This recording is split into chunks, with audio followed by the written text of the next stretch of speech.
Welcome everyone. Today we are going to be looking at what causes self-hatred. Feelings of self-loathing is deeply painful. If you are struggling with hateful thoughts, then you need to reflect on what sparks them. It could stem from childhood trauma, bullying, and low self-esteem. It can also be a result of perfectionism, body dysmorphic, or comparing yourself to others. You may find yourself dealing with an unhealthy relationship or struggling with an addiction. Identifying these triggers can help to diffuse them next time they arise. Hating oneself is not what God would want for us. Satan loves our self-loathing because when we loathe ourselves, we then diminish the work of grace that God has done in our lives. Life is messy. We get it. Many of us lose hope, thinking life won't get any better. We want you to know that you are not alone.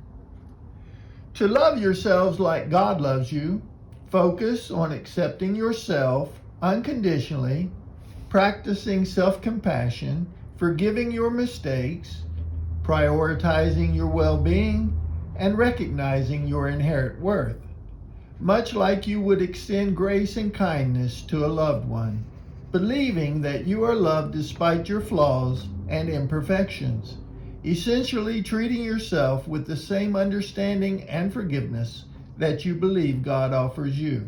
We are to love ourselves in order to love others.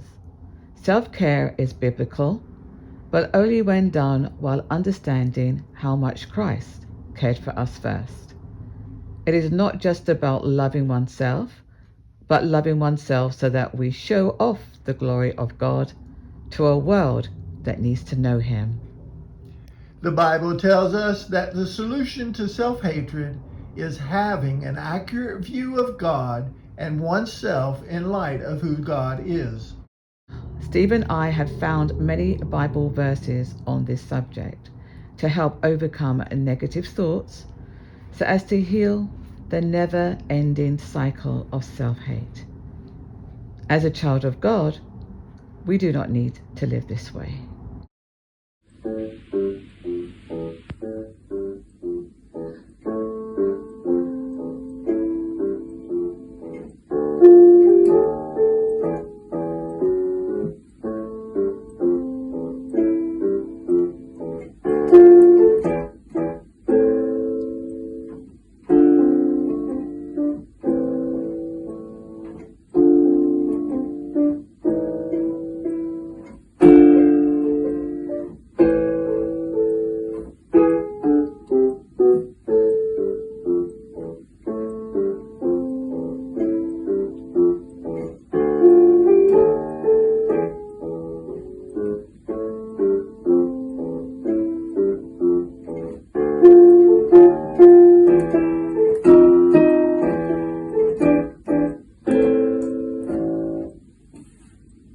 May you find joy and peace in Jesus Christ.